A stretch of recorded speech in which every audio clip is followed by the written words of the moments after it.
네, 관련 이야기 천은미 이대 목동병원 호흡기내과 교수와 나눠보겠습니다. 어서 오세요. 네, 조금 전 전해드렸던 신규 확진자 추이 저희가 소개를 해드리도록 하겠습니다.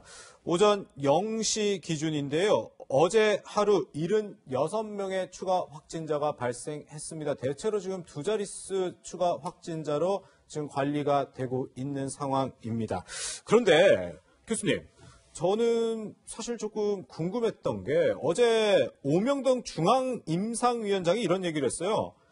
많은 사람들이 언제 이게 좀 코로나 사태가 멈출까 궁금했는데 인구 60%가 면역을 가졌을 때 확산을 멈출 수 있다. 이 면역을 가졌을 때 이게 어떤 의미인 거죠?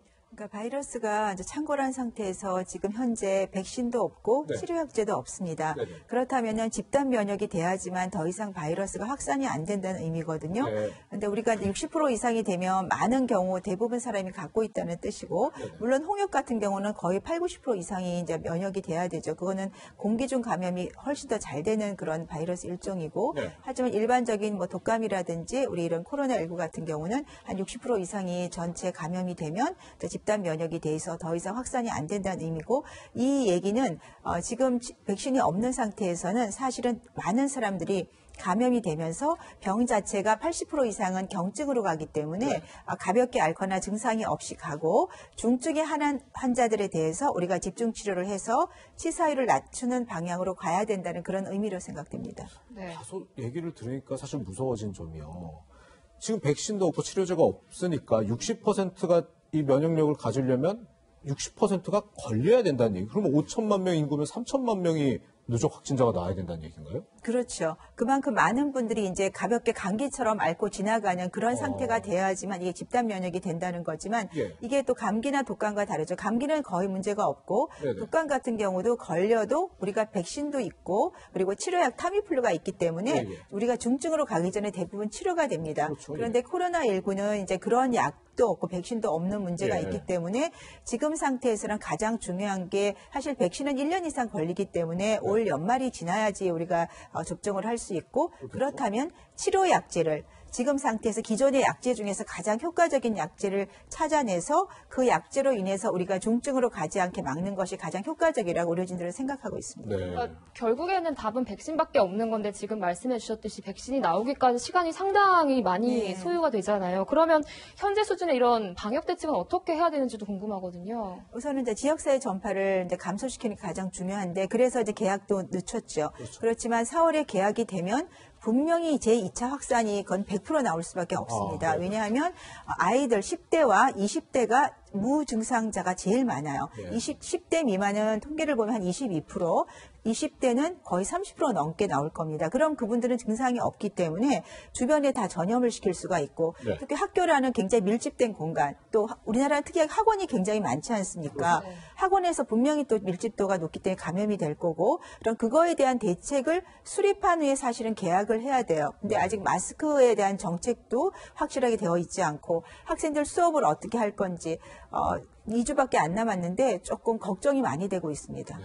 그럼 국민들이 지금 장기전을 어느 정도 대비를 해야 되는데, 뭐 올해 연말까지 사회적 거리두기를 계속하고 집에만 있을 수는 없잖아요. 어떻게 좀 해야 될까요? 그렇죠. 지금 뭐 이 상태면 걱정이 경제가 너무나 많이 문제가 되고 있는 그렇기도 상태이기 하죠. 때문에 예. 우리가 하여튼 뭐 지금은 뭐 사회적 거리두기가 제일 중요합니다. 네네. 최소한 모임을 자제하고, 그리고 손위생을 좀 철저히 하는. 저 사실 조금 전에 잠깐 뭘 먹을 때 손을 씻질 않고 잠깐 뭘 먹었어요. 근데 지금도 기분이 굉장히 안 좋은데, 약간 이렇게 건강 염려증도 아마 국민들 많이 가지고 계실 거예요. 그래서 지금 사실은 계약을 연기를 하고 있고, 그나마 이제 좀 방역이 되고 있지만, 사실 또 최근에는 외국에서 들어오시는 분들 때문에 많은 또 전염자가 생기고 있고, 네. 이런 거를 방역하기 위해서는 1차적으로 외부에 있는 입국자를 최대한 좀 제한하는 게 제일 중요할 것 같고요. 네네. 두 번째는 계약 전까지 사회적 거리두기를 두고, 정부에서도 한번 계약이 돼 다시 한번 좀 고려를 해봐야 되지 않을까. 어떤 정책이 수립되기 전까지 예. 확인을 하시고, 그리고 나서는 이제 약제 개발에 저희가 최선을 다해야 될 것 같아요. 지금 나오고 있는 약제들이 한두 가지 조금 효과가 있다고 나오고 있기 때문에 그 결과가 아마 빠르면 4월, 5월이면 조금 나올 겁니다. 그렇다면은 중증 환자한테 그 약제를 투여했을 때 사망을 하지 않는다면 우리가 너무 두려워할 필요는 없다고 생각합니다. 그런데 지금 뭐 이런 얘기도 있는 것 같아요. 날씨가 따뜻해지면 코로나19가 잠잠해질 거다. 근데 이거는 근거가 있는 건가요? 근거가 없죠. 왜냐하면 이제 호흡기 질환이 대부분 가을, 겨울에 많기 때문에 네네. 대체적으로 이제 따뜻해지면 감기 바이러스가 없어진다고 생각을 하는데 코로나19는 특이하게 전염성이 높으면서 더운 나라에서도 지금 많이 확산을 하고 있기 때문에 그 점에 대해서는 조금 의심의 여지가 있습니다. 네. 지금 또 어쨌든 뭐 이 날씨와 크게 영향이 없다는 건데 지금 이제 근본적 다음 백신 개발일 텐데 지금 혹시 이거는 조금 효과가 있다 이렇게 의료계에서 알려져 있는 그런 백신 같은 게 있나요? 약이요? 치료약제는 지금 몇 가지 시험을 하고 있습니다. 네네. 이제 많이 들으셨겠지만 에이즈 치료제인 칼레트라는 사실 좀 연구가 됐는데 논문이 보니까 좀 효과가 없는 것 같이 나온 논문이 있어서 그래요? 조금 예. 그렇고요. 두 번째로는 이제 클로로킨은 이제 미국에서도 사용을 해서 좀 효과가 있다고 나오고 있고 그 네네. 약제는 이미 1930년대에 개발이 된 약제이기 때문에 말라리아 치료. 그렇죠. 네. 안정성이 검증이 돼 있고 가장 지금 기대되는 약물이 그 항에볼라 제제인 렘데시비르입니다.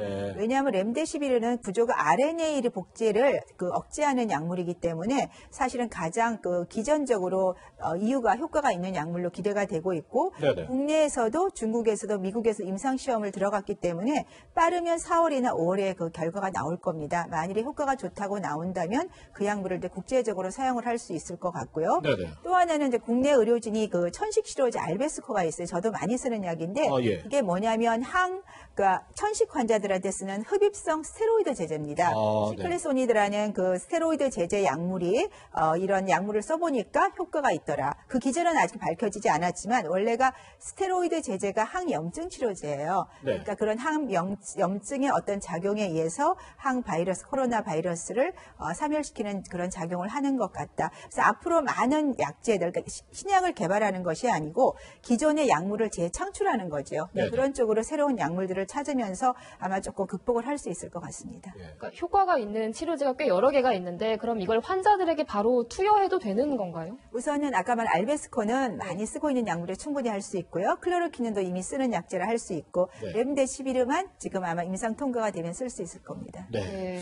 그리고 또 하나 이제 국내외에서 이제 코로나19에 대항할 약으로 중화항체 개발에 뭐 박차를 가하고 또 이런 얘기 있는데 이 중화항체라는 게 뭐죠? 우선 이제 외부에서 바이러스나 그런 균이 들어올 때 몸에서 이렇게 항체를 만들어내죠.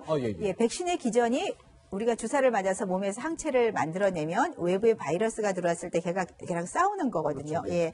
이것도 마찬가지 기전으로 그 회복한 환자의 혈액에서 DNA를 추출을 해서 증폭을 해서 이제 그 항체를 만들어낸 겁니다. 네. 그래서 그 항체 자체가 지금 한 300종 정도 모 기업에서 만들었고 네. 거기에서 2차적으로 더 좋은 300 중에서 더 효과적인 항체를 이제 찾아내고 그 찾아낸 항체를 최대한 임상 시험 기간이나 그런 기간을 줄여서 빠르면 7월 정도에 국내에서 사용할 수 있을 거다. 그런 희망적인 보고를 해주셨고 네. 세계 각국에서 지금 항체를 개발하고 있습니다. 또 이 중화항체의 좋은 점은 항체이기 때문에 사실 백신이 항체를 만들어내는 기전이잖아요. 그러니까 백신을 대신해서 예방책으로도 쓸 수 있다는 두 가지 장점이 있을 것 같습니다. 그렇군요. 그러니까 사실 어제 이 국내 제약업체가 이 뭐 중화항체를 확보했다고 해서 막 주가가 막 급등하기도 했는데 이게 정말 의미가 있는 건가요? 만일에 효과가 있다면은 네. 매우 중요한 좋은 약제로 저희가 더 이상 코로나19에 대해서 좀 걱정을 많이 덜 수 있는 아주 중요한 그런 약제가 될 것 같습니다. 네. 또 하나 조금 증세 얘기도 하나 하고 싶은데 그동안에 뭐 코로나19에 걸리면 뭐 두통이라든지 기침 이런 증상이 대표적인 증상으로 알려져 있었는데 최근에 이런 얘기가 나와요. 코로나19에 걸리면 후각을 잃고 미각을 잃는다. 냄새를 못 맡게 된다.